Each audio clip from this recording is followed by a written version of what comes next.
Bienvenidos, para mí es un placer, como les decía anteriormente, poder compartir todo esto. A medida que vayamos avanzando, vamos a tener un compartir. Si en algún momento yo lanzo una pregunta y alguien quiere dar la respuesta, maravilloso, sería pertinente. Y quiero que desde ya te hagas la siguiente pregunta. Estoy dispuesta a hacerme cargo de mi salud mental? Si tú al final de este encuentro has quedado claro en querer darle una respuesta positiva a esa pregunta, date y me daré por satisfecho de que ha sido provechoso este encuentro. La pregunta, la repito, ¿estoy dispuesto a hacerme cargo de mi salud mental? Eso es un paso primordial e importante. Aquí no es tanto que tanta información tengas, que tanto sepas de conocimientos, sino que tanto estoy dispuesto para profundizar en mi interior para hacerme cargo de mí mismo, de mí misma. Entonces, vamos a delimitar un poquitito esto para ser un poco objetivos disciplinariamente y no nos vamos a enfocar en la patología, sino en las posibilidades. ¿Ok? Entonces, posibilidades desde la salud mental. Eso quiere decir que no vamos a hablar de enfermedades psiquiátricas, de todo aquello que conlleva el acompañamiento psiquiátrico que exige una salud mental dependiendo de, ya sea por factores de entorno social, ya sea por factores genéticos, ya sea por factores de mal cuidado de salud mental que termine en una situación de enfermedad de esa clase. Así que limitemos, eso no va a ser eso.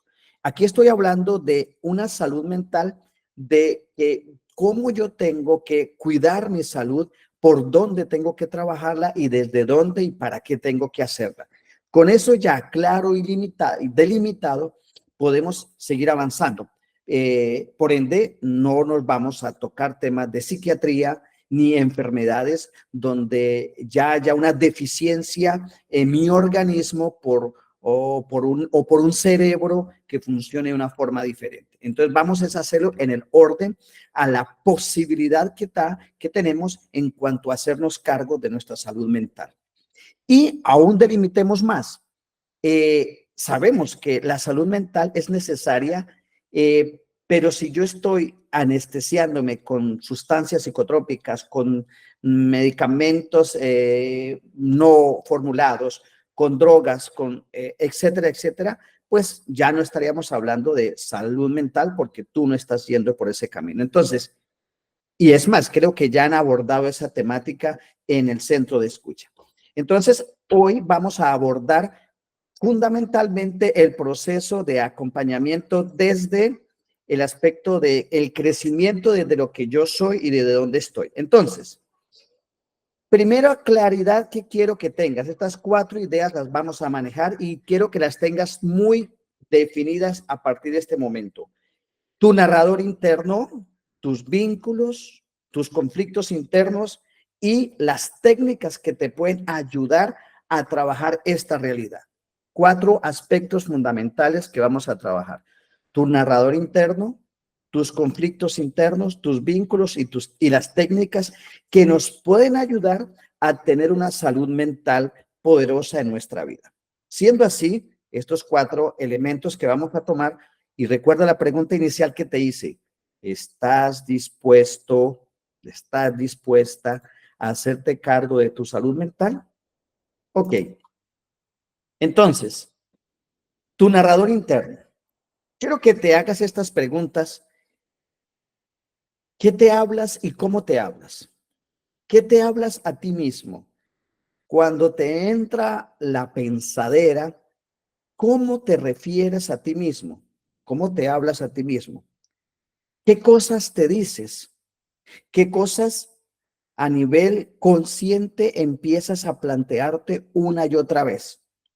Porque ya con eso empezamos a tener claridad de que mi salud mental está en camino a distorsionarse, en el camino a un estado equívoco o en un camino a un cuidado que pensando a mediano y largo plazo. Nosotros los seres humanos tenemos esa vocecita interna, ese narrador interno, que es como si alguien internamente hablara con nosotros mismos. Y es muy poderoso porque si tuvimos una infancia donde aquellas personas que nos acompañaron, que aquellas personas que nos formaron, padres, madres, tutores o como quiera llamarlo, lo hicieron de una forma no tan acertada, la mayoría no lo hicieron bien, no digamos mentiras, no por culpa de ellos, sino porque así a ellos también les ofrecieron eso. Crearon en nosotros un narrador interno que hace que muchas veces estemos en un proceso de lastimarnos, rechazarnos, herirnos, haciéndonos sentir inseguros, invalorados, solos, angustiados. Ese narrador interno está sobre todo cuando estamos en momentos tensionantes, en momentos de diferentes etapas, porque aquí en este encuentro tenemos personas con diferentes edades, algunos mayores, otros menores, pero todos dependiendo de la etapa de nuestra vida, ese narrador interno está. Cuando uno habla con su narrador interno, uno tendría la gran tarea de colocarle nombre a ese narrador interno, a esa vocecita, ponle nombre, porque es mucho más fácil identificarlo. Ejemplo, digamos, le voy a colocar a mi narrador interno, a esa voz interna que está constantemente, a veces asediándome, digamos, Zeus. Empezó a hablarme mi Zeus y empieza a decirme, ve, Roberto, usted no es capaz con eso. Ve, tú no sirves. Ve, lo que hiciste fue terrible. No estuviste a la altura de lo que tenías que hacer. Mire todo aquello que perdiste o dejaste de hacer. Mira, o también se va para el futuro. Allá no te va a ir bien, no lo mereces, a ti todo te sale mal. Tú eres bruto, tú eres lento, tú eres pobre, tú eres miserable, tú no mereces nada, a ti nadie te ama, a ti nadie te quiere. Todas aquellas mentiras que fui convirtiendo en verdades a lo largo de mi historia. Cabe decir que ese narrador interno tiene ese rostro de las voces y mentiras que convertí en verdades a lo largo de mi vida y que yo lo puedo caracterizar colocándole un nombre. Así que si estás dispuesto a hacerte cargo de tu salud mental, tendrías que empezar por hoy a colocarle nombre a ese narrador interno para que lo gobiernes. La salud mental parte por el fundamento de gobernar mi mente, gobernar mi narrador interno. Así que, primera conclusión que podemos llegar hoy en este encuentro. En mi proceso de cuidar mi salud mental, estoy dispuesto a colocarle, a hacerme cargo de él y como es así, entonces le pongo nombre. ¿Qué nombre le pondrías? Date 2 minutos contigo mismo diciéndole, le voy a colocar a mi narrador interno el siguiente nombre. ¿Sí? ¿Para qué? Para que cuando esté demasiado invasivo, tú tomes distancia como si fueras un tercero y le digas silencio, casi como se le dice a veces a la mascota, ¡shh! Y mándelo a la esquina de tu mente. ¡Shh! Cállate. Es muy interesante que cuando tú le haces eso al narrador interno, empiezas a gobernar tu mente para tener la tranquilidad y la paz que necesitas.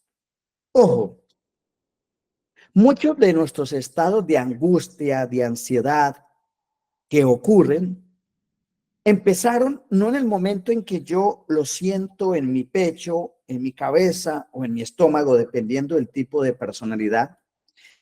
Empieza cuando yo no gobierno mi narrador interno, cuando le dejo que él tome el control de quién soy. Ojo, si bien es cierto, mi narrador interno hace parte de mí, yo no soy mi narrador interno.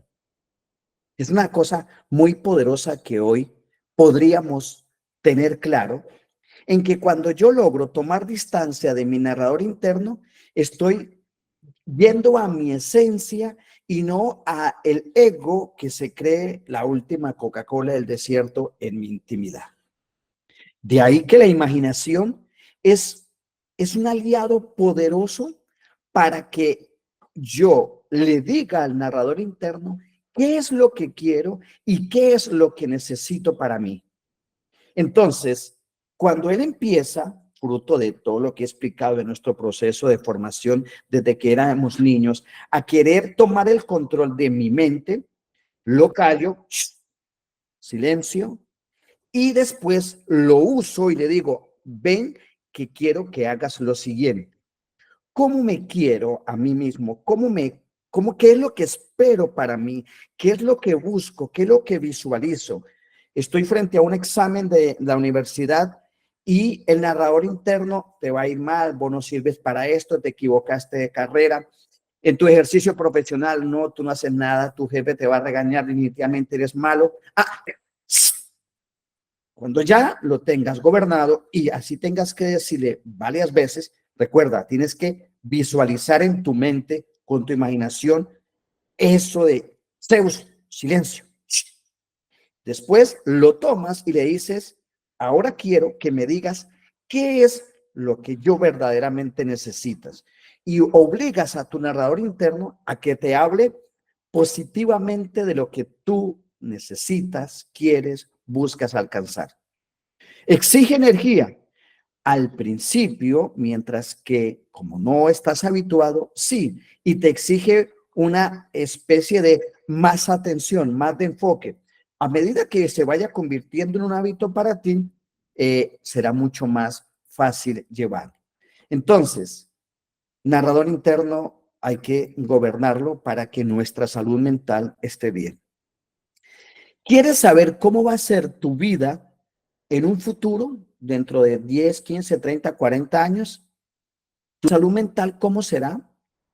¿Tus factores de salud mental de ese entonces cómo serán?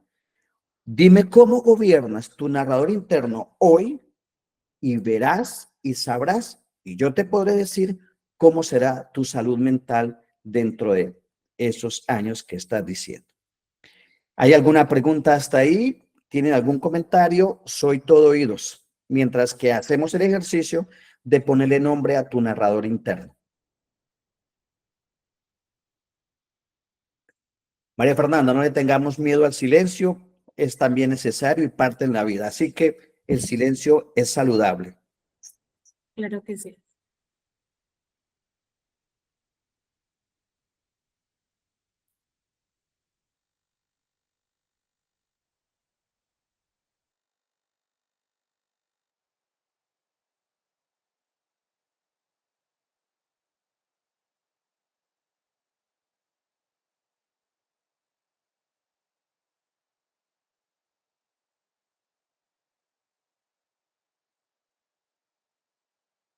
Recuerden que pueden hacer la pregunta en el chat si no quieres regalarnos tu voz.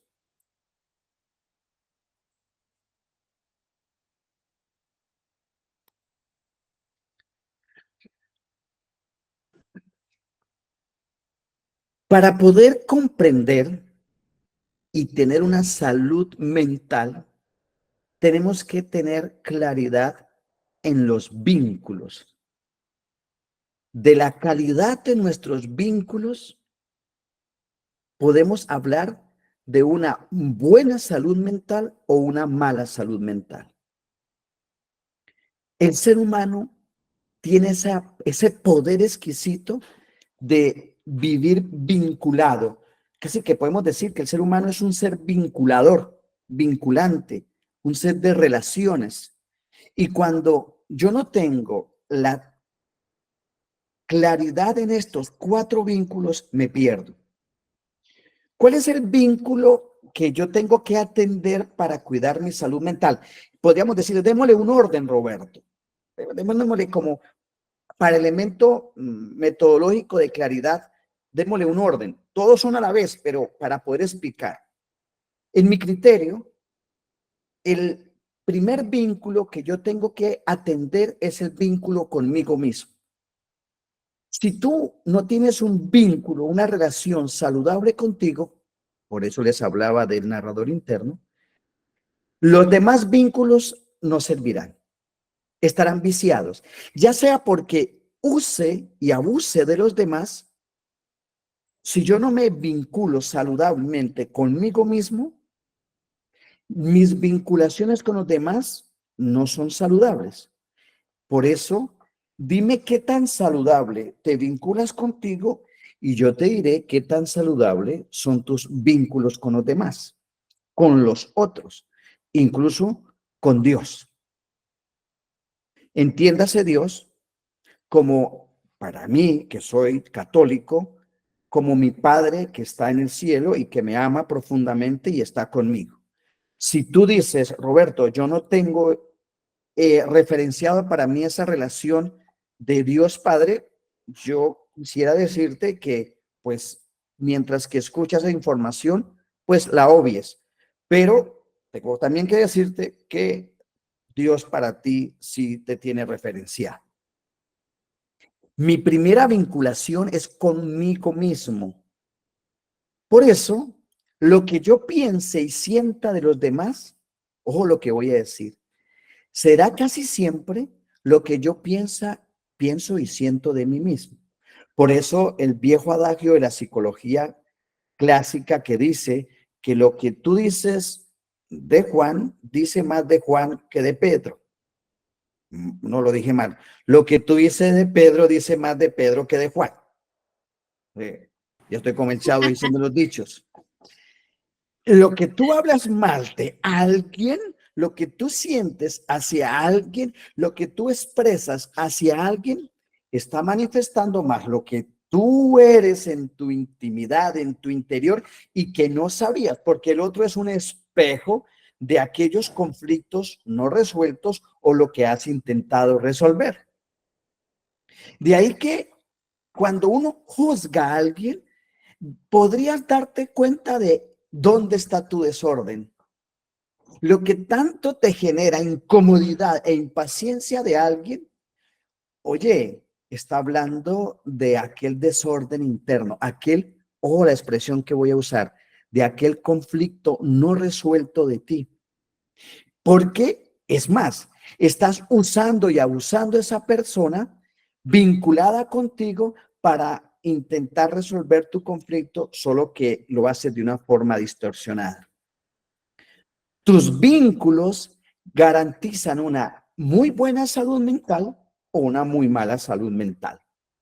Es más, vamos al vínculo con los demás. ¿Sabías tú que uno buscará vincularse con personas para intentar resolver sus conflictos no resueltos? Por eso mi Santa Madre usa un dicho muy bueno. Los burros se buscan para rascarse. Porque uno buscará personas que le ayuden a sacar a flote su conflicto. Al principio, las facultades humanas de atracción, de llevarnos bien, de me cayó excelente, todas esas cosas poderosas, incluso el enamoramiento, hacen que nos atraigamos, pero después saldrá a flote todo eso distorsionado que tenemos de nuestro conflicto. De ahí que digo que cuando nos relacionamos con los demás, si yo no he resuelto mis conflictos internos en mi relación conmigo mismo, mis relaciones con los demás siempre se aracarán y buscaré la estrategia de una forma inconsciente para solucionar los conflictos. De ahí que mira a tu pareja, siempre será una excusa de una persona que tú tienes para reforzar tu conflicto. Por eso cuando nos pasa el enamoramiento con nuestra pareja, decimos, pero él cobre. No, pero mire cómo es. O muchas mujeres y hombres decimos, todos los hombres son iguales, todas las mujeres son iguales, porque siempre termina pasándome lo mismo. Eso ya tendría que decirme en que, en mis relaciones, yo siempre busco estas personas con este tipo de conflictos, porque así estoy intentando sentirme al final del día, y ahorita voy a profundizar más sobre eso, abandonado, rechazado, humillado. Entonces, la salud mental tiene la claridad de decirme, hacerme cargo de mi salud mental es revisar cómo me vinculo conmigo mismo y cómo me vinculo con los demás. Hay veces, hay momentos, y suena muy fuerte lo que voy a decir, que como tengo una relación tan distorsionada conmigo mismo y tan distorsionada con los demás, que termino relacionándome con lo otro, entiéndase naturaleza, cosas, animales, de una forma terrible.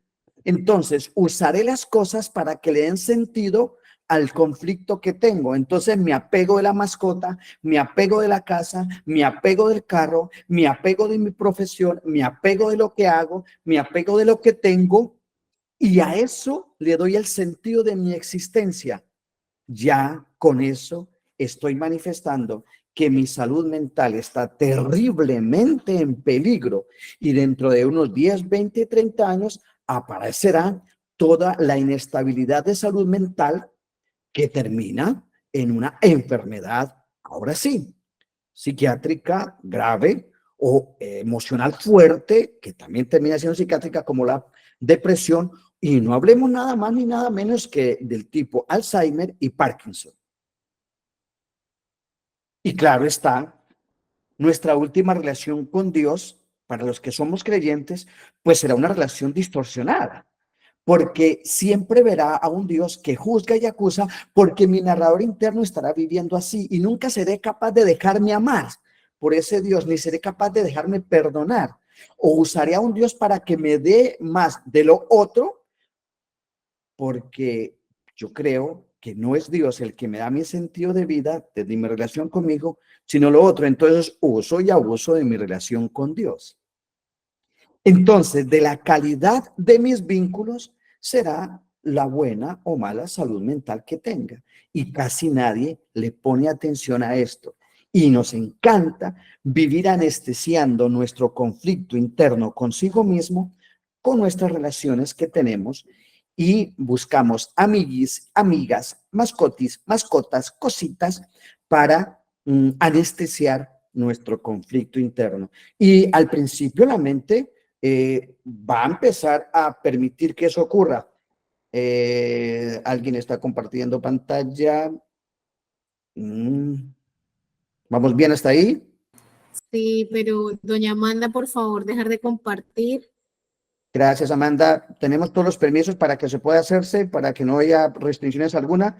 Amanda, ¿me ayudas, por favor? ¿Cómo se hace? Ve al botoncito donde dice eso. Ahí ya lo hiciste. Perfecto. Otra vez, hazlo, salir y sanas. Mientras que Amanda nos ayuda con eso, ¿tiene alguna pregunta? Porque cuando interactuamos es mucho más poderoso. Aquí, así que los escucho. O lo escucho o pueden escribirlo.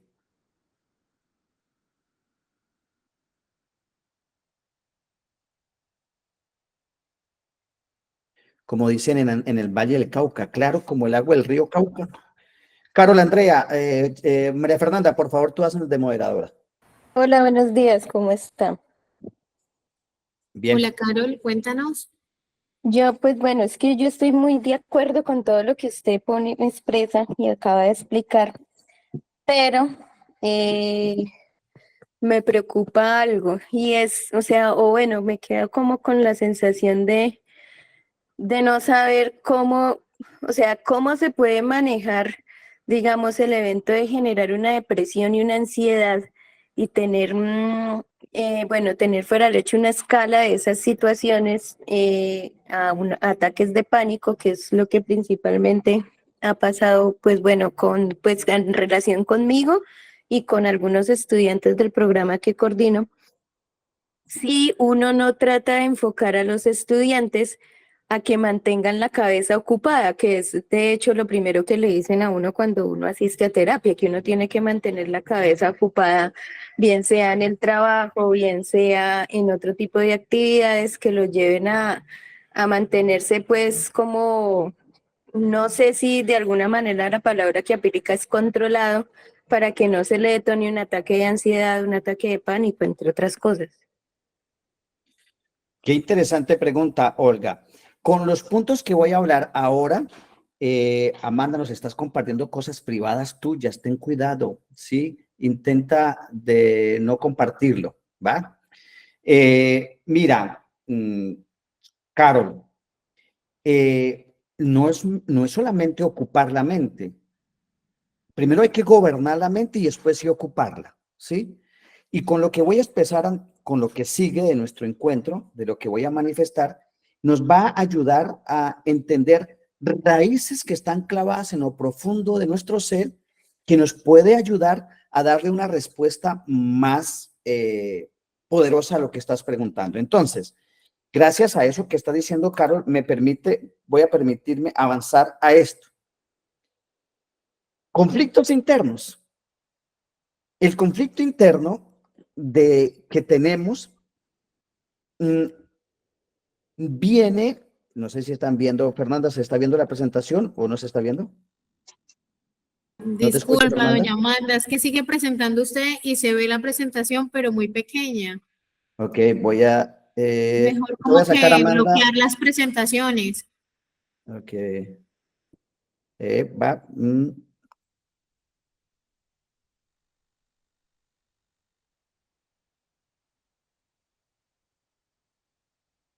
¿Listo? ¿Mejoró? Ya, Ok, renovar presentación, ahí está. Si tú conoces a Amanda, dile que entre por otra parte, sí, porque tuve que bloquearla, pero no quiero ser grosero con ella, simplemente era para ayudarle que ella saliera. Creo que tú tienes contacto con ella, dile que entre con otro correo. Vale, entonces, continúo. Los conflictos internos, vamos a comprender un poco de psicología intrauterina, Carol. Mire, Carol, cuando estábamos en el útero, ese hermoso instante después de nuestra concepción, que surge en el mismo instante, cuando se une espermatozoide y óvulo, empezamos a existir, hay una conciencia existencial que empieza a darse. Y ojo con lo que estoy diciendo. No es una conciencia psicológica, es una conciencia existencial. Yo sé que existo, no a nivel cognitivo ni psicológico, sino una conciencia existencial espiritual. Y vibro, cuando estoy en la panza de mi madre, de estas tres formas. Siento una hermosa presencia, no sé si falta una letra ahí, una hermosa sensación de amor y una hermosa sensación de protección. Todos sentimos esas tres realidades, tres formas de vibrar nuestra propia intimidad cuando estamos en el útero de nuestra madre. Y, ojo lo que voy a decir, cada cual, a medida que va desarrollándose en ese proceso de los meses que estuvo en la panza de mamá, irá a tomar más fuerza para alguna de las dos. Entonces, hay gente que vibrará más profundamente en este nivel desde el amor de aquí estoy, desde el amor de ella para mí, yo para ella, en un amor vinculante. Hay otros que será desde una presencia en el que estoy completamente y otros desde una sensación de protección. Ella me cuida, yo estoy aquí. Todos los vivimos esas tres realidades, pero puede ser, perdón, no, puede no, hay una que tomará más fuerza en nosotros. Entonces hay personas que sentirán que su vida es mucho más en una sensación de hacia el amor y otros hacia la protección y otros hacia la presencia. Pero ojo, ocurre algo. Justo en el instante de nuestro nacimiento, cuando pasamos de un estado acuoso, de una temperatura agradable, donde mi madre está para mí, donde me siento protegido, donde me siento amado, eh, aunque ya habrá cierto daño dependiendo de cómo mi madre se sentía, cómo mi padre estaba, cómo la ausencia de mi padre o cómo el rechazo de mi madre o cómo el entorno social en el que ella estaba, ya esta forma de vibrar empieza a ser herida, ya empieza a ser dañada, ya empieza a ser distorsionada. Entonces, cuando sucede ese primer instante de luz, de nacimiento, dar a luz, la psicología, perdón, la conciencia existencial que ya empieza a tener elementos de psicología, de conciencia psicológica, cuando sucede ese instante, ya sea por parto natural o por cesárea, tiene el primer sorbo de muerte, el primer sorbo de no vida. Ahora, si la madre durante todo el tiempo estuvo sintiendo que iba a morir su bebé por unas condiciones difíciles del embarazo o que ella quería abortar, pues ya se le está grabando en esa conciencia a ese niño, a esa niña. Pero sí o sí, aunque haya habido toda una situación maravillosa, en ese instante cuando nosotros vemos por primera vez el paso a otro estado, probamos la primera sensación de muerte horrible. ¿Qué cosas, no? Cuando probamos por primera vez la vida a otro lado, probamos el sorbo de la muerte. Ahora, pongámonos en nuestro lugar. ¿Cómo así? Cuando tú estabas bebé, vivías en el agua, respirabas con el agua, te alimentabas por otra parte, no veías a nadie, solamente escuchabas voces y sonidos de latidos y sonidos. Esto con el oído lo que más tú percibías la realidad y los ojos algún cambio de luz, las sensaciones de tu cuerpo, pero todo en un estado de agua. De un momento a otro pasas a un estado gaseoso. Es como si te agarraran de un planeta y te meten a otro, donde tengo que usar otras sensaciones, otras percepciones, hay frío. Es impresionante. Y entonces lo que tú percibías de tu madre, dependiendo, presencia, amor, protección, cambia. Y en ese instante se genera una herida en esa conciencia existencial de la persona. Ya la personalidad venía madurándose, pero aparece una herida por ese instante que lo interpreta de una forma errónea. Los que vivían y vibraban más con la sensación de presencia sienten que su madre se hizo ausente. ¿Dónde está? Si antes estaba para mí, ¿qué sucedió? Y los que vibraban de una forma maravillosa del amor se sienten no amados. Y los que sentían una sensación maravillosa de protección se sienten desprotegidos. Y esos instantes que pasan, durante esos instantes, la psicología desarrolla y aparece por primera vez nuestro ego a defendernos, desarrollando una estrategia de supervivencia para protegerme, para ayudarme, para rescatarme frente a esa sensación horrible que está percibiendo el niño. Quizás estoy siendo un poco profundo, pero es necesario para que comprendas, incluso para la pregunta que Caro nos hacía, de dónde surgen aquellas situaciones conflictivas que tenemos. Entonces, la primera infancia que vamos teniendo, los primeros momentos de nuestra vida, empiezan a generar estas tres percepciones de la realidad, ya sea porque o me siento abandonado, o me siento rechazado, o me siento humillado. O me siento abandonado, o me siento rechazado, o me siento humillado. El que se sentía que estaba en una profunda sensación de presencia, sentirá una sensación horrible de abandono. El que sentía una sensación de amor profundo sentirá una sensación de rechazo todo el tiempo y sentirá una herida. El que se sentía en protección sentirá una herida de humillación. Y ojo, es como si se colocara esos lentes para leer la realidad. Interpretará todo lo que le ocurre de ahí en adelante, todo aquel suceso lo interpretará con esos lentes porque es el mapa que su psicología, el ego, empieza a interpretar. Entonces, por ejemplo, el niño que se sintió abandonado en ese instante, en el nacimiento, cuando ocurra un evento donde su madre no le cambió el pañal a tiempo, no le dio el chupete, la teta, no estuvo porque la madre salió y se demoró en llegar. El niño, como tiene, o la niña, esos lentes para interpretar los eventos, lo que ocurre, automáticamente va a confirmar la mentira que él convirtió en verdad. Estoy abandonado, yo no sirvo, ¿sí? O el rechazado, el humillado, para no caer en tantos ejemplos que aquí podríamos darnos. Entonces, cada vez que ocurran situaciones, sobre todo en estos primera etapa de la infancia, 5 o 7 años, desde los 0 hasta los 5 o 7 años, la mente interpretará, para bien o para mal, cada evento desde los lentes que se puso. Entonces, si es una madre que es sobreprotectora, que es agresiva, que es ausente, si es un padre agresivo, sobreprotector, etcétera, etcétera, reforzará o sanará esa herida. ¿Le dará mayor fuerza a la herida o le quitará fuerza a esa herida?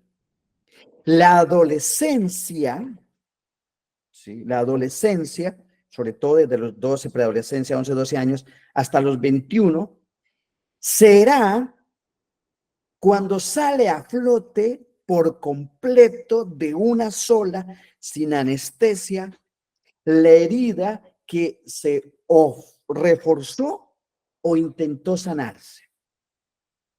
El chico adolescente problemático, terrible, que le dio muy duro la adolescencia, es porque la herida que tiene, dependiendo de cómo se acompañó, va a salir. Si fue lo mejor posible acompañado por los padres, por su entorno sociocultural, familiar, espiritual, fue la mejor manera, será una adolescencia bien. Pero si fue reforzada esa herida, esa mentira, el lente que tiene adolescente es: a mí nadie me quiere, a mí nadie me ama, yo no sirvo para nada y yo me siento humillado. Entonces será ese comportamiento. Y tengo algo más duro para decir. Pasó la adolescencia, no se dejó ayudar, no se logró ayudar, no se pudo ayudar. Llegamos a otra etapa, de los 21 a los 28, hombres o mujeres. Seguiremos repitiendo esa adolescencia. Llegaremos a los 35, siguiente etapa, y llegaremos repitiendo esa adolescencia.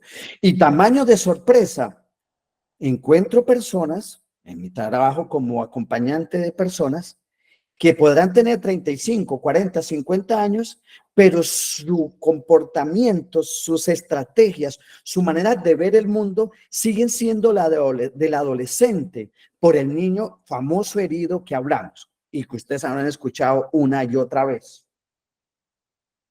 Entonces, salud mental significa, por eso la pregunta que les hice al inicio es muy pertinente. ¿Estoy dispuesto a hacerme cargo de mi salud mental para dejar de echarle la culpa a los demás de lo que me sucede, de lo que me pasa, lo que no me pasa, y dejar de usar a los demás como los responsables de mi vida?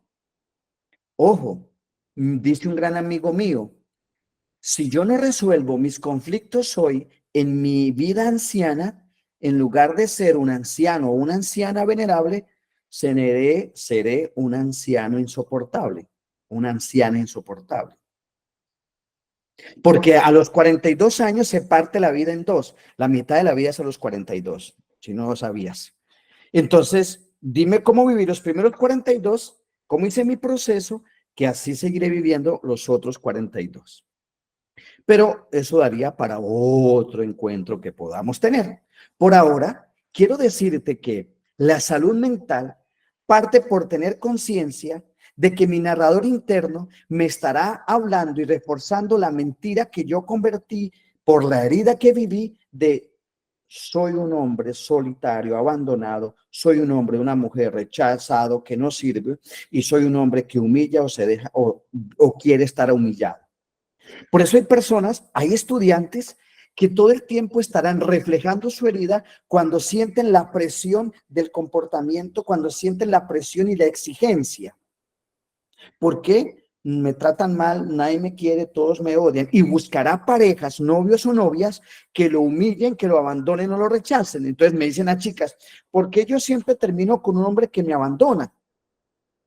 Porque esa es la herida que tú tienes y buscas hombres que tengan ese perfil de abandonadores o para tú abandonar, porque en el fondo estoy intentando resolver la herida de abandono, de rechazo, de humillación. Preguntas mientras que me tomo un sorbito de agua. ¿Alguna duda, algún comentario, alguna pregunta? Carol, No. ¿cómo vamos?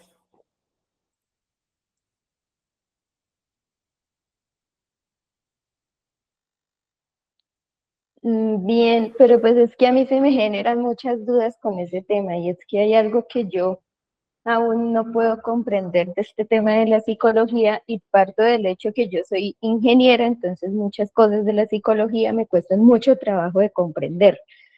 Pero es el evento de cómo es que si yo no creo una herida en mí, o sea, perdóneme la expresión, pero cómo diablos, cómo carajos puedo hacerme responsable de una herida que yo no gesté intencionalmente para mi vida? ¿Sí me hago entender? Pero aquí estás empezando a exculpar. La culpa no es mía. Y aquí no es de que si eres culpable o no eres culpable. Primer acto de madurez, deja de echar la culpa a los demás y hágase responsable de su existencia. Independientemente de cómo fue o cómo no fue, lo importante es que diga, en mí hay algo, y lo más seguro en ti es que me estés hablando de la herida de rechazo o abandono, que pueden ser las dos más fuertes en ti, que son las que están ahí queriendo abordar. Y cuando Bueno, tú hablas de duda, entonces aún, cambio la perdón, pregunta. ¿Cómo se hace uno responsable para poder sanar ese tipo de heridas si realmente cuando uno empieza a entrar a la parte del manejo ya en terapia psicológica como tal, que es algo que a mí me cuesta mucho trabajo de comprender también, realmente los psicólogos, y perdón por lo que voy a decir, me disculpo de antemano, o bueno, es mi experiencia, ¿no? En todo el trámite que he vivido yo en terapia. Eh, Se dedican, es como, ¿cómo lo explico? Como a darle a uno un patrón de lo mismo. O sea, de hecho, una de las tareas que a mí me puso la psicóloga fue eso. Búsquese actividades nuevas, búsquese hobbies, búsquese cosas que le gusten, haga no sé qué. Si se ve que que está entrando, digamos, en una etapa de ansiedad, trate de buscar algo que la saque de esa ansiedad. O sea, si me entiendo, o sea, es una ocupación realmente, más yo no sé sí, si a través de esas actividades, de ocupar mi cabeza, realmente se gesta el proceso para sanar esas heridas. sí, lo que está diciendo la psicóloga es muy importante y es un proceso porque te está ayudando en la parte cognitiva conductual. Pero antes de ese B hay un A, ¿sí? Entonces, valoramos el trabajo que está proponiendo la psicóloga y sería muy abusivo, grotesco, impertinente de mi parte decirle que no. Solo que yo te invito a que hay un A. Ahora, de ahí que, por eso estás aquí, para que digas, ok, para dar ese B, ya Roberto Gerato me está planteando y me está dando claridad que en mí hay una profunda herida de rechazo. Aquí ya te lo tengo que decir así abiertamente por lo que me dices, ¿sí? Ok. Y eso es lo que hace que mi mente caiga en un bucle constante de duda una y otra vez, donde siempre busco sentirme segura para darle sentido a mi existencia. Ahora, esto no es un diagnóstico porque estoy en una conferencia con medio mundo aquí y sería muy irrespetuoso de mi parte, pero trabaja por ahí. Ojo, para eso te recomiendo la triada que yo siempre le propongo a una persona. Información, afirmación y afirmación. Para eso tienes que trabajar a nivel consciente e inconsciente. Ya como saben, y si no saben, mi especialidad es el inconsciente, por eso necesitas procesos de inconsciente, porque lo que te manda la psicóloga es a nivel consciente, pero hay que ir al inconsciente donde está se sienta toda esta realidad, que el inconsciente se modifica con patrones del consciente. Perfecto, claro que sí. Entonces, Carol, por ahí la cosa, dejémoslo ahí para no entrar en terapia personal en medio de una conferencia, pero sí trabajarlo por ahí. Por ahí están pidiendo la mano, Fernanda. Para Carol y pues concuerdo con todo lo que dice el doc. Creo que aquí se necesita y en estos procesos también voy a hacer alusión a un comentario que acaban de hacer en los mensajes. Dice Roberto, sí identifico mi herida y cuál es el patrón que repito en muchos sentidos de la vida. ¿Cómo se hace para sanar? ¿Cómo se hace para ser consciente de siempre estar a cargo de uno mismo? Ya el colega dijo absolutamente todo sobre la terapia a la que haces alusión, Carol, pero yo también diría desde el perdón, desde el cambio se da al hacer consciente lo inconsciente, ¿no? Y entonces si ya ustedes lo identificaron, no voy a ahondar porque él continúa con su ponencia que está supremamente interesante, pero al hacer consciente, al conocerlo, también cuando trabajas ese inconsciente y ya lo haces consciente y los pasos que dice el doctor, pues empiezas a perdonar y a trabajar en romper ese esquema y en sentirte tú ahorita la persona a cargo de ti mismo, donde voy a perdonar. Desde el perdón y desde el amor creo que es el primer paso. De ahí que existe el elemento de vinculación. Ojo, si mi herida partió y está grabada en lo profundo de mi conciencia existencial, ¿no será que allá en mi conciencia existencial, que es donde está Dios, será necesario eso? La terapia tiene que llevarme a un encuentro vivencial con la divinidad. No que me mande a rezar o a misa o al culto, no estoy hablando de eso, que se necesita dependiendo de la persona. Claro que sí. No quiero entrar en ese juicio religioso, que yo soy católico, lo saben todos. Pero hay un elemento que ante lo terapéutico necesito ir a lo profundo también de mi realidad espiritual, que es donde también está mi herida, ¿sí? Entonces, la doctora Fernanda nos dice, Roberto nos está planteando el perdón y ahorita, al final, cuando estemos con los tips, las técnicas, tocaremos un poco de eso y si no me lo recuerdan, por ahí siguen hablando, démosle un poquito más a lo que nos están preguntando, María Fernanda. Doc, nos dicen que la conferencia está genial, que continuemos para que no se agote el tiempo y pues al final tratar de responder o de ahondar, porque la verdad es que el tema está muy bueno y creo que se están tocando fibras. Ok, aquí están las tareitas que le van a llegar. Entonces, yo tengo que, según la edad que yo tenga, abordarme a mí misma y tomar una decisión clara, o a mí mismo y tomar una decisión clara. Mi pasado lo convierto, ojo lo que voy a decir, lo convierto en el abono y el nutriente para empezar a cultivar lo que yo necesito para mi vida. Mi pasado lo puedo usar como el ingrediente necesario para poder empezar a cultivar lo que hoy yo puedo vivir para mi existencia. Pero ojo, cuando yo utilizo mi pasado para mantenerme en el estado de mi herida, abandono, rechazo, humillación, siempre terminaré delegándole la responsabilidad de mi dolor a un externo. Entonces mi proceso de vinculación conmigo no servirá. Entonces yo te pido que en este momento te digas a ti misma o a ti mismo, ahí donde estás sentado, estoy dispuesto a que mi historia tenga los nutrientes, sirvan de nutrientes para la experiencia de vida que tengo de aquí en adelante. Estoy dispuesto a aceptar que los lentes que hoy tengo están siendo obsoletos y no me están permitiendo ver la realidad como es verdaderamente? Casi que me atrevo a decirte que, por ejemplo, lo que dice la programación neurolingüística, lo que nosotros, como nosotros vemos la realidad, la vemos según el mapa que tenemos. Entonces vamos a colocar un ejemplo para que se entienda eso. Yo le digo, María Fernanda, mira, necesito enviar un dinero para Cali. Y es que allá le compré alguna propiedad a un señor en Cali, pero él no tiene cuenta bancaria y entonces me valió, digamos, voy a hacer un ejemplo, $200,000. Y él no tiene cuenta bancaria. María Fernanda, hazme el favor, yo te envío el dinero a ti, yo te mando el 10% para pagarte todo lo que son impuestos, comisión, declaración de renta que vas a hacer, y otro 10% para que me ayudes a llevarte ese dinero.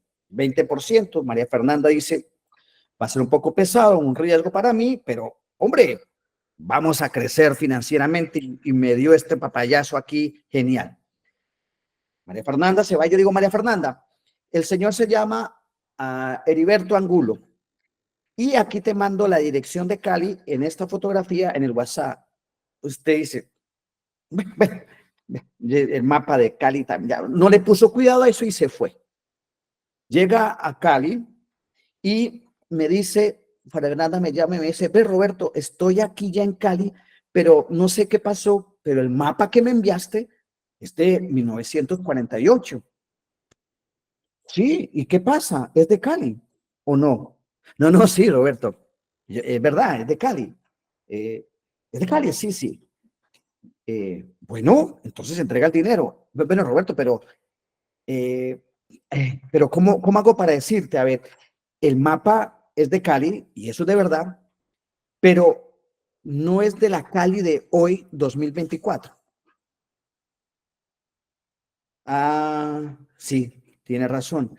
Espérate un momentito y le mando la dirección actualizada de hoy para encontrar lo que necesitas. Con ese ejemplo, un poco a la carrera, te sirve para entender que no será que la herida, ese mapa que tú utilizaste para interpretar la vida, es un mapa obsoleto. Es un mapa que ya no te sirve para poder vincularte contigo mismo, con los demás y con las cosas. ¿No será que el mapa con que tú lees y te tratas de encontrar en la realidad es un mapa distorsionado? Es más, ¿no será que es un mapa prestado por tu papá y tu mamá, pero era el mapa de ellos y no el mapa tuyo que necesitas? No, Roberto, yo no quiero ningún mapa para leer la realidad. Sorry, la mente funciona así. La mente utiliza patrones de lectura de la realidad, ¿sí? Porque así es que funciona la mente. Y mientras que no evolucione eso, así será, ¿sí? Nosotros, nuestra mente interpreta la realidad según los mapas que tenemos, porque como dice Roberto Pérez, la realidad no es como la pensamos, como la sentimos, sino que nosotros interpretamos según la herida que tenemos la realidad. Por eso constantemente yo invito a los demás a decirse, ¿no será que llegó el momento de mirar con otra mirada y sentir con otros sentimientos? O sea, te estoy diciendo, cambia el mapa. Ay, es que los demás, a mí nadie me quiere, todo me odian, mejor me como un gusanito. Todo lo que hay de drama en tu vida es fruto del mapa distorsionado, obsoleto que tienes. Todo lo que hay de drama, de dolor en tu vida, es fruto del mapa que fuiste construyendo por decisiones tuyas y de los demás. Entonces, ay, Roberto, pero qué fácil es. Tenemos un cierto gusto por el mapa obsoleto, porque eso nos da cierta forma y estrategia y estructura de vida. Eso nos da cierta manera de ser. Por eso en la palabra de Dios el Señor dice, si no nacen de nuevo, no hacen parte de la vida libre, de la libertad, de la vida del reino. Hay que nacer como nuevo. Hay que nacer de nuevo. O sea, hay que reinterpretar el mapa y todo proceso de acompañamiento es para que reinterprete tu verdadera percepción de la realidad. Y como uno va creciendo y transformando, como decía Aquino en Mafalda, las respuestas que hoy ya tengo de mi vida no sirve porque me cambian las preguntas. Y cuando uno a medida que va creciendo y va haciéndose más viejito, más grandecito, más viejita, las respuestas van siendo otras porque las preguntas van cambiando. Y si tú pretendes hoy, ¿no será que mis relaciones que tengo con mi pareja, con mi esposa, con mi esposo, son una proyección de mi herida que tengo frente a mi madre y a mi padre? Y por eso le exijo a mi pareja que sea mi papá y mi mamá, que nunca estuvieron y que más bien me hicieron sentir abandono, rechazo, humillación. ¿No será que el tipo de trabajo y el jefe que tengo es para intentar solucionar mi conflicto paterno y materno que tengo? A eso se le llama paradigma, mapa mental, patrón mental, estructura, llámala como el. De ahí que yo no creo en que uno tenga que cambiar la zona de confort. Lo que sí creo es que uno tiene que ampliarla, ir más allá de las estructuras con que ha interpretado la realidad. Por eso, la pobreza no es meramente la ausencia de bienes. La pobreza verdaderamente es la estructura mental que me lleva a interpretar que me falta todo, que no tengo nada. Los patrones que cambian, primero tomando conciencia de estas tres dolores, heridas que tengo. De tomar el toro por los cuernos y decir, hoy me hago cargo de mí mismo y perdono, como decía la doctora Fernanda, a mi padre y a mi madre, porque de una u otra forma, ellos lo que hicieron fue lo que recibieron. Y yo hoy decido parar en mi historia esa cadena de dolor, de tragedia, de sufrimiento que se fue heredando de generación en generación. Y cambio y doy paso a que mi mente empiece a reestructurarse. Necesito herramientas, claro que sí. Pues la primera herramienta es abrirme a la posibilidad de que en la manera como interpreto y como leo la realidad no es la más pertinente. Que quizás lo que los demás dicen cuando dicen las cosas no es para hacerme daño, para lastimarme, aunque la de gente lastima y hace daño, pero me lastimará y me dañará en cuanto según la herida que yo tengo. Por eso, cuando yo no me engancho emocionalmente con los demás, mis vínculos, y le dejo que los demás lo que están diciendo, lo que están planteando, está hablando de su herida y de su miedo y de su angustia y que está intentando solucionarlo conmigo, yo no presto mi ser y mi presencia para no darle poder a esa herida. Por eso siempre se dice, ¿qué tanto tiempo te dedicas contigo mismo para bajar la pelota al piso? Ahora entienden por qué les planteaba al principio de tu narrador interno, de cállate. Ay, es que Roberto no sabe lo que me dijo mi esposo hoy en el Día del Hombre. Mi mujer ni siquiera me dijo, eres maravilloso. Sí. Ay, yo cuánto ansiaría que me dijeran que soy maravilloso. Ahora, esa mujer que tú tienes podría decirlo, pero quizás te lo está diciendo de otra manera y no del lenguaje que tú quisieras escucharlo. Porque recuerda que nosotros tenemos formas diferentes de expresar en el lenguaje del amor, ya sea, aquí la doctora Erika Forero sabe mucho más que yo, ya sea el lenguaje del amor a través de las palabras, el lenguaje del amor a través de los servicios, el lenguaje del amor a través de las acciones, el lenguaje del amor a través del tiempo, el lenguaje del amor a través de las caricias. Y lo más terrible, nosotros buscamos siempre personas que tengan un lenguaje del amor diferente para al final del día sentirnos abandonados, rechazados y humillados. Habráse visto. Por eso, incluso El Papa Francisco creo que era el que decía que la mayoría de nuestros matrimonios en la Iglesia Católica son nulos, o sea, nunca fueron. ¿Por qué? Porque la madurez de la persona para relacionarse con la otra persona nunca estuvo a la altura que era, porque lo que se buscaron fue para sanar su herida existencial y no para vivir un proceso. ¿Vos te imaginas todo el dolor que uno le sigue transmitiendo a sus hijos cuando uno vive desde la herida del abandono? El hijo lo que recibe, la pareja lo que recibe, ¿sí? Es que terrible. Pero es que yo quiero educar bien a mi hijo desde el amor y ya, y la crianza respetuosa. Sí, pero si no has sanado tu herida, hombre, esto de nada te va a servir, ¿sí? Entonces, tú en este instante, mira de estas tres palabras, ¿cuál es la que tú te sientes más identificado? Y trabaja por ahí. Siguiente ronda de preguntas.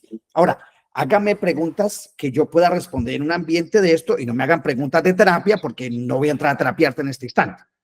Eso le iba a decir, Doc, porque Carol sigue preguntando que cómo se puede modificar esos patrones. La verdad es que es un trabajo arduo, Carol. Ya te lo dije, Carol, información, afirmación y afirmación. Busca información sobre eso. Y la información que recibes a nivel inconsciente o consciente, los dos elementos. La afirmación es las palabras que yo, como me digo a mí mismo y tengo que repetírmelas para cambiar, no para distraer mi mente, sino para decirle, cuando yo empiezo con la mente no puedo, el narrador interno, dite la afirmación verdadera. Yo soy capaz y me hago cargo de esto y me atrevo a sentir esto, porque a veces el dolor lo único que quieres es sentirlo. Y la afirmación son el recurso que tenemos y aprendimos cuando niños, aquella pregunta constante que decíamos entre los 4 o 6 años que el niño se dice, ¿y por qué mamá? ¿Y por qué mamá? ¿Y por qué mamá? Eso que existe en nosotros, que lo perdimos, pero que está, lo podemos usar para este momento de nuestra vida y decirse a sí mismo desde la afirmación que me estoy diciendo, ¿por qué soy una persona dueña de mí misma? ¿Por qué yo soy capaz de perdonar? Pero no me doy la respuesta, sino que me mando esas preguntas una y otra vez, me las mando al inconsciente y el inconsciente que detesta la incoherencia empezará a recrear una estructura. Pero ojo, necesita las tres cosas. Aquí intenté resumir todo un proceso de acompañamiento, pero Carol, para ser más pertinente eso y más allá, bueno, busque terapia con alguien que te pueda ayudar. ¿Alguien más tiene alguna duda?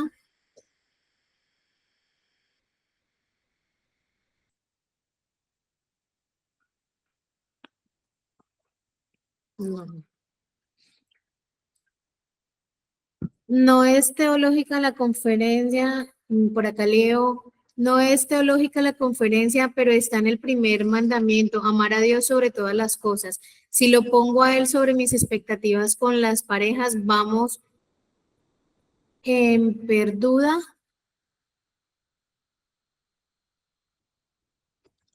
Vamos a perdurar. Polimoli, corríjanos. El manejo de las enfermedades mentales aún tiene mucho tabú como de transmisiones.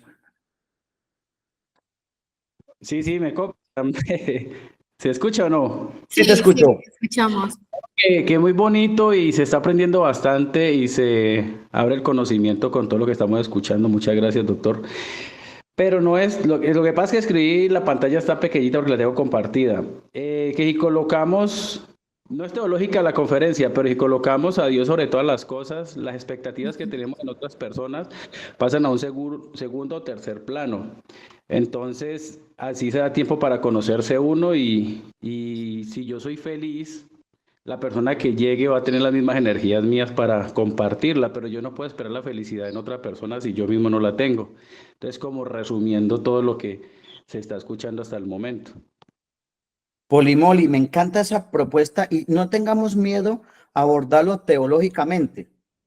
Mira, en el Evangelio dice Jesús, ame a los demás como a sí mismo, ¿sí? ¿Cómo me amo a mí? Ya está hablando de cómo yo me siento amado por Dios. Voy a la diapositiva, mira aquí, a esta diapositiva. La devuelvo acá, mire, estamos ahí.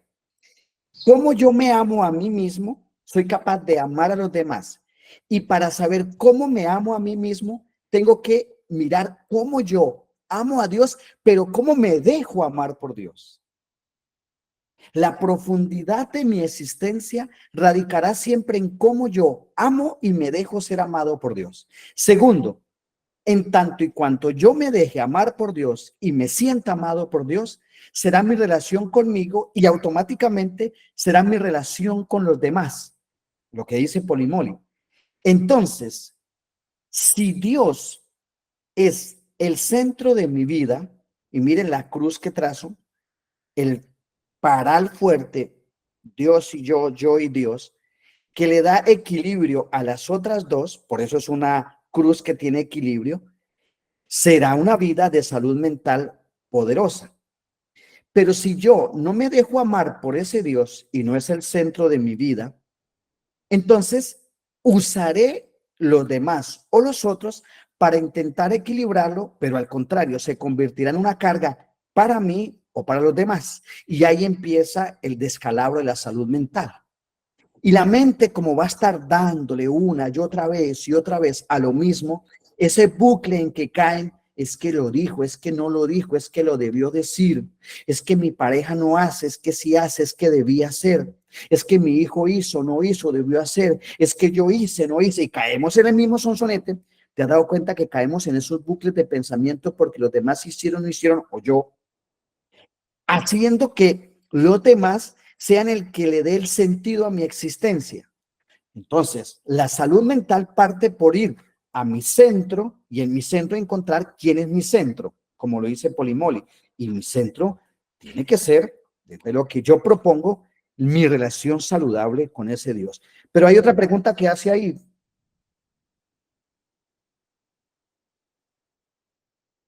Por aquí levantó la mano, Doc. Polymoli. Sigo igual, qué pena.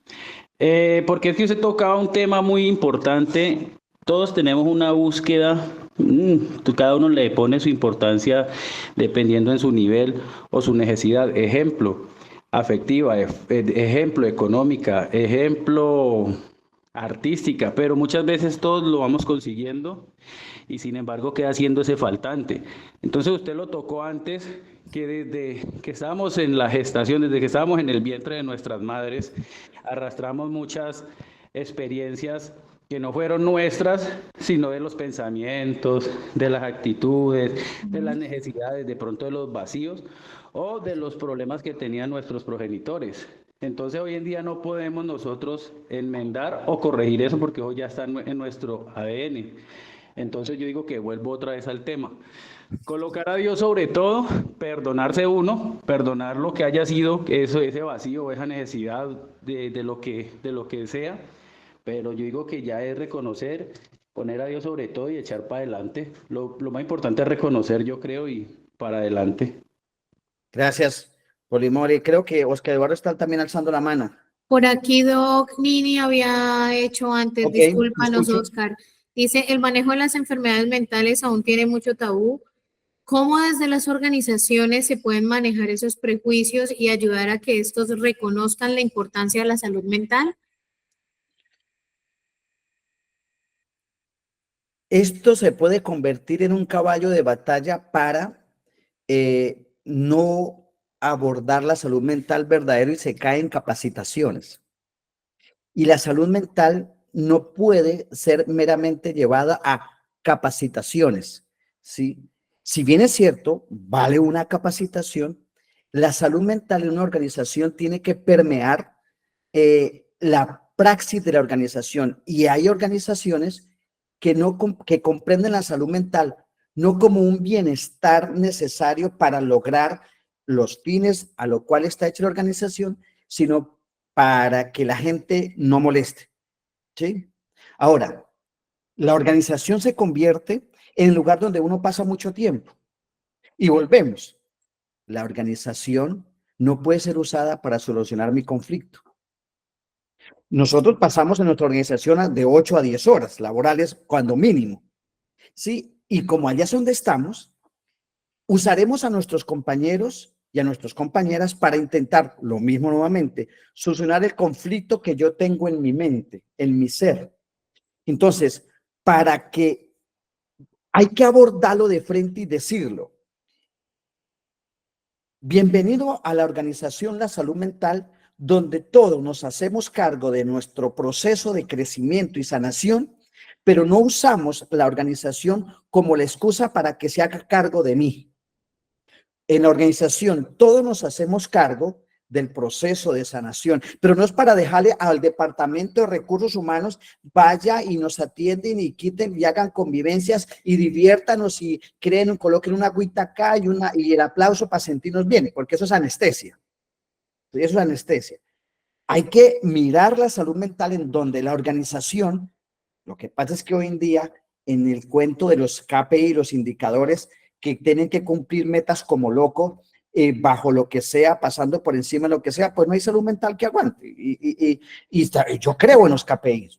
Yo tengo una organización y hay que crearlos, pero nunca pasando por las personas. Ahora, el problema es que las personas es que, también la parte de los trabajadores es que les encanta excusar su no rendimiento laboral por sus graves problemas de conflictos internos que tienen. Entonces, para la pregunta que me hace la chica, hay que desnudar, los tabús siempre se desnudan con la verdad.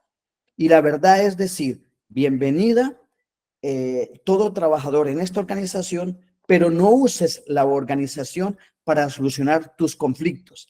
Pero aquí en la organización tú puedes hacerte cargo de los conflictos y vamos a crear lo mejor posible para que eso ocurra, ¿sí? Creo que por ahí podría ser un elemento, pero es mucho más profundo. María Fernanda. Por aquí Oscar tiene levantado la mano, creo que quiere preguntar algo. Oscar, te escuchamos.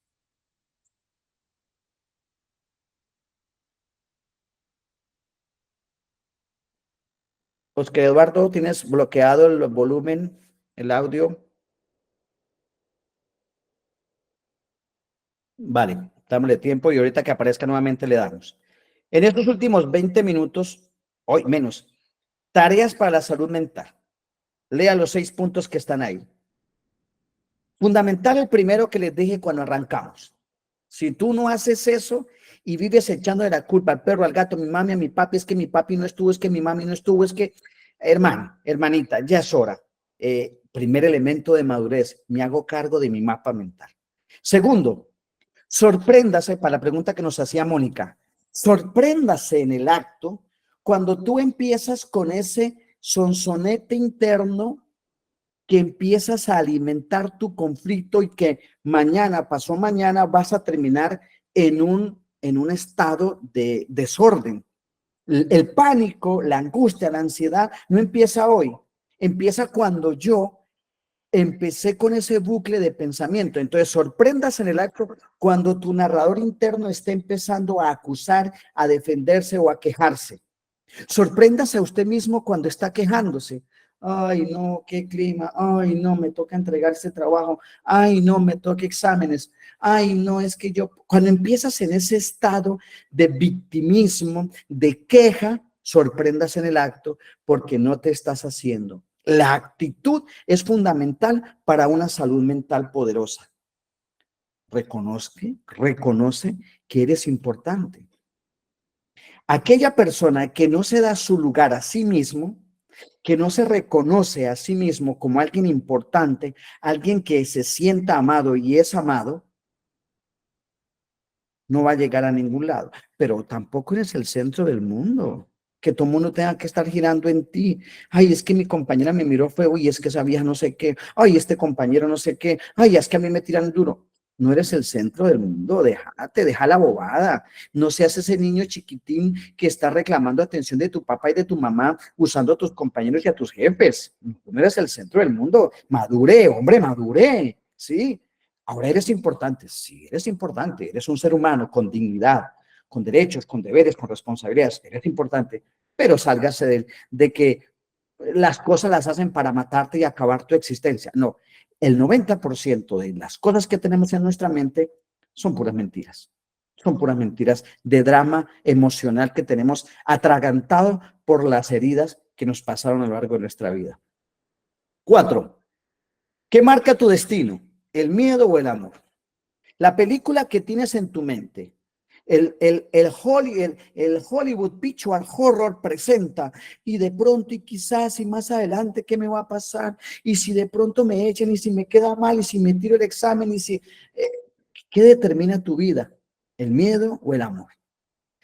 Y a veces estamos siempre empeliculándonos en que nos va a ocurrir lo trágico, porque, y escuchen esta frase que me gusta mucho, aquello que a lo que tanto le tenemos miedo se convierte en nuestro destino, y aquello a lo que tanto amamos se convierte en nuestro destino. Decide tú hoy por qué camino quieres arrancar, a qué camino quieres recorrer. Y quinto, siempre perdona. No hemos valorado el poder que tiene el perdón. Y si uno no se perdona, es porque hay un gusto por la culpa. Hay un gusto por el daño hacia el otro, por la venganza. Hay un gusto para que me paguen la deuda que tengo. Hay un gusto porque sé que me deben, ¿sí? Entonces yo tengo que buscar la forma de que me la paguen. ¿Sí? Por eso pasamos por encima de nuestra existencia. Sería muy interesante que hoy tú digas y te digas a ti misma, me perdono y perdono a.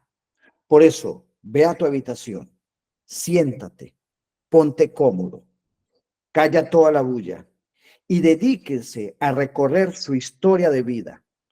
Todo lo que vaya saliendo de lo que te pasó, diciendo, te perdono, te perdono. El Ho'oponopono, una técnica muy bonita e interesante, dice 4 palabras poderosas. Gracias.